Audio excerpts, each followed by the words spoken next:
Assalamualaikum warahmatullahi wabarakatuh. Alhamdulillahirabbil alamin. Wabihi nasta'in ala umurid dunya waddin. Wassalatu wassalamu ala asyrafil anbiya'i wal mursalin wa ala alihi wa ashabihi ajmain, amma ba'du. Rabbi syrahli sadri wa yassirli amri wahlul 'uqdatam min lisani yafqahu qawli. Sahabat Mugab yang dirahmati Allah, apa kabar tentang jiwa kita? Apa kabar tentang iman kita? Apakah kita sudah mengisi dengan kebaikan? Apakah kita sudah mengisi dengan tadarus Al-Quran?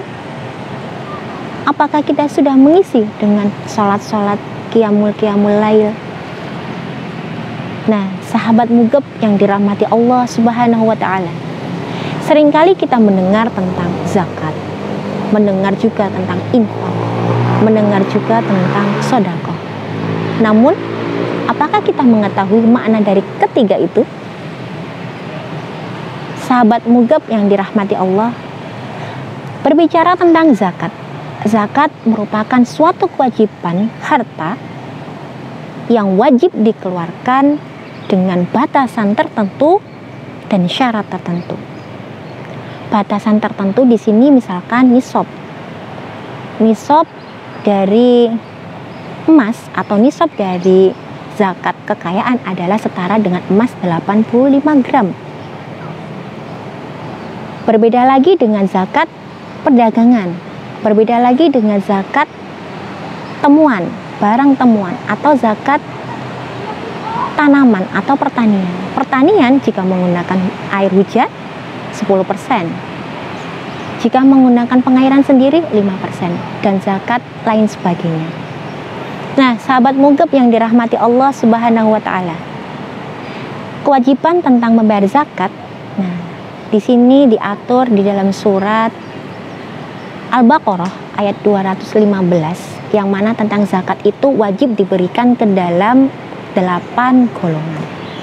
Yang pertama ada fakir.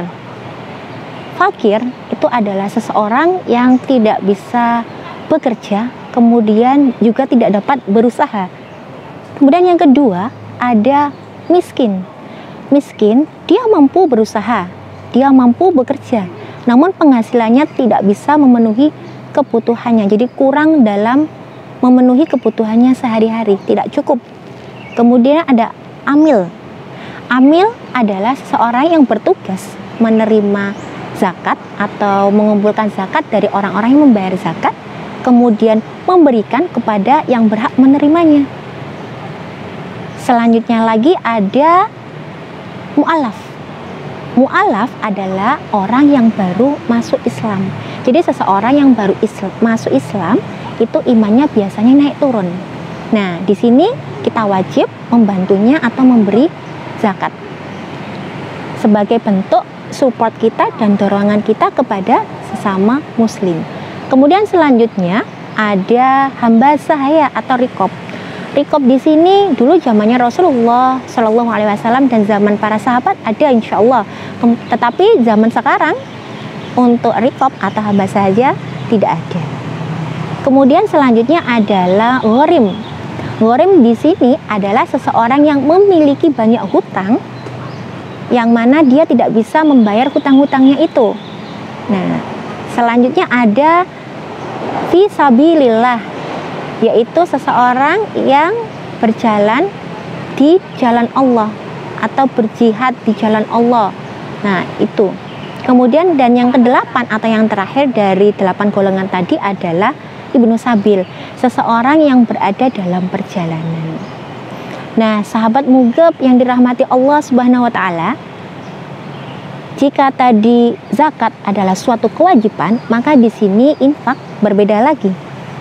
Infak adalah suatu kewajiban dan suatu kesunahan. Bagaimana bisa dikatakan begitu?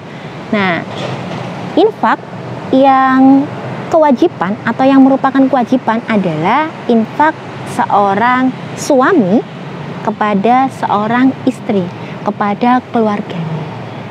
Seperti yang dijelaskan di dalam surat An-Nisa ayat 34, bahwa seorang laki-laki adalah pemimpin bagi seorang perempuan, maka Allah melebihkan seorang laki-laki tersebut daripada seorang perempuan. Kemudian dari seorang laki-laki itu akan menafkahkan sebagian hartanya kepada perempuan. Nah, contoh nafkah yang sunnah atau merupakan suatu kesunahan, kira-kira sahabat mugab ada kayak yang mengetahuinya? Benar sekali. Contohnya adalah tentang infak seorang anak kepada orang tuanya. Nah, sahabat mugab yang dirahmati Allah Subhanahu wa taala. Jadi orang tua kita tidak termasuk orang yang menerima zakat. Ya, tidak termasuk orang yang berhak menerima zakat. Tetapi orang tua kita adalah orang yang termasuk dalam apa? Menerima infak kita. Begitu. Sahabat mugab yang dirahmati Allah Subhanahu wa taala. Kita lihat dalam surat Al-Baqarah ayat 215 tentang seseorang yang wajib atau seseorang yang mendapat apa? Yang diperbolehkan menerima infak. Baik, kalau tadi tentang zakat adalah suatu kewajiban, maka di sini tentang infak. Infak adalah suatu kewajiban dan suatu kesunahan. Infak dibagi menjadi dua, jadi wajib dan sunnah. Contoh infak yang wajib adalah infak seorang suami kepada istri, kepada keluarganya. Kita lihat dalam surah An-Nisa ayat 34 yang artinya tentang seorang laki-laki itu adalah pemimpin bagi seorang perempuan. Nah, seorang laki-laki diberikan kelebihan daripada seorang perempuan. Karena seorang laki-laki itu memberikan apa? Nafkahnya kepada seorang perempuan. Nah, infak yang berupa sunnah adalah infak seorang anak kepada orang tuanya. Jadi orang tua tidak termasuk kategori orang yang berhak menerima zakat. Tidak termasuk orang yang berhak menerima zakat. Lantas kira-kira apa yang diinfakkan? Apakah yang harus yang bagus? Apakah harus biasa-biasa saja? Nah, sahabat mugab yang dirahmati Allah Subhanahu wa taala. Kita lihat dalam surah Al-Baqarah ayat 215 yang berbunyi yas'alunaka madza yunfikun, tentang mereka bertanya kepada Muhammad apa yang diinfakkan. Nah, qul, katakanlah ma anfaqu min khairin, katakanlah berikan infak yang terbaik. Jadi sahabat mugab yang dirahmati Allah Subhanahu wa taala, infak itu kita berikan yang baik-baik, bukan yang buruk. Misalkan ketika kita ingin membeli baju itu kita beli, kita bawa ke rumah, kita buka lemari kita tumpuklah baju baru itu, apalagi pada bulan Ramadan ini ya, biasanya kebanyakan dari kita atau kebanyakan dari para muslim untuk apa? Menyicil, membeli baju-baju yang mana nantinya akan dipakai ketika hari Idul Fitri atau hari nan fitri. Kita lihat di dalam baju di almari kita itu tadi, baju tumpukan yang bagus itu tadi, maka kita berikan satu saja yang terbaik, atau dua boleh, tiga lebih bagus, semua juga lebih bagus. Kita berikan yang terbaik kepada seseorang, kepada siapa kira-kira yang bisa menerima infak kita. Nah, dilanjutkan di dalam surat Al-Baqarah tadi ayat 215, yaitu falil walidaini, satu, kepada kedua orang tua kita, yaitu ibu dan bapak. Tuh, sahabat mugab yang dirahmati Allah, kita perhatikan. Yang pertama ini yang disebut pada surat Al-Baqarah 215 adalah ibu dan bapak. Jadi misalkan ketika kita mendapatkan rezeki yang tambah, kita mendapatkan naik jabatan, kita mendapatkan apa? Mendapatkan misalkan proposal yang goal, atau misalkan di kantor dan sebagainya kita diangkat dan sebagainya. Nah, kita memberikan sesuatu itu sepatutnya lah untuk kedua orang tua kita, karena sudah disebutkan di ayat 215. Kemudian yang kedua adalah untuk kerabat dekat. Habis dari orang tua ya, kita ke kerabat dekat. Kemudian yang ketiga adalah wal masakin. Apa? Dan orang miskin. Kemudian wal yatama yang tadi setelah kerabat dekat, anak miskin. Nah, kemudian siapa lagi?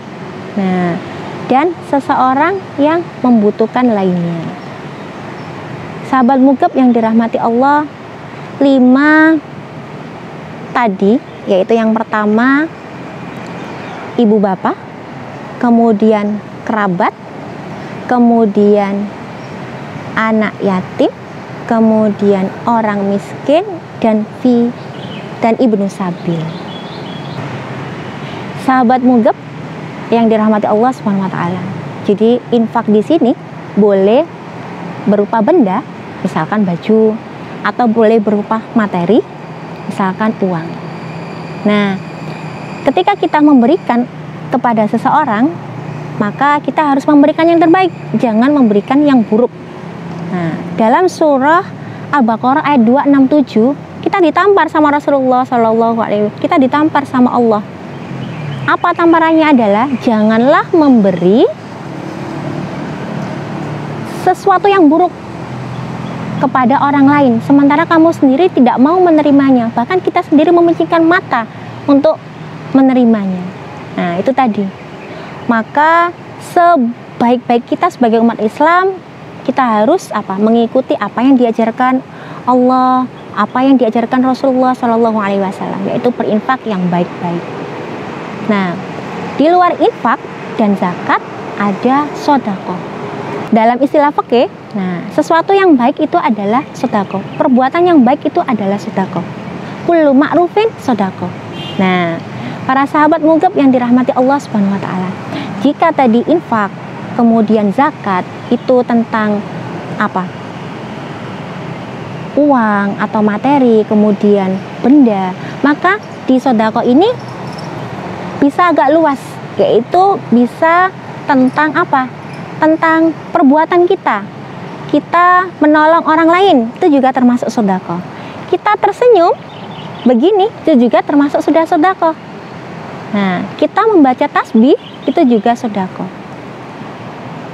Diriwayatkan dari Abu Hurairah radhiyallahu anhu, qala Rasulullah sallallahu alaihi wasallam. Jadi riwayat dari Abu Hurairah, Rasulullah sallallahu alaihi wasallam bersabda, setiap dari persendian kita itu harus disedekahkan. Nah, setiap kita bangun, kemudian bangun pagi nih, kemudian terbit matahari, itu juga sedekah. Kita mendampingkan 2 orang yang berselisih, itu juga sedekah.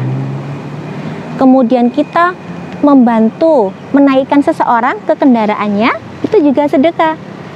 Kita membantu mengangkat barang, menolong orang lain, itu juga sedekah. Jadi sudah dijelaskan dalam hadis tadi, riwayat Bukhari dan Muslim. Sahabat mugab yang dirahmati Allah Subhanahu wa taala, itu tadi makna atau perbedaan tentang zakat, infak, dan sedekah.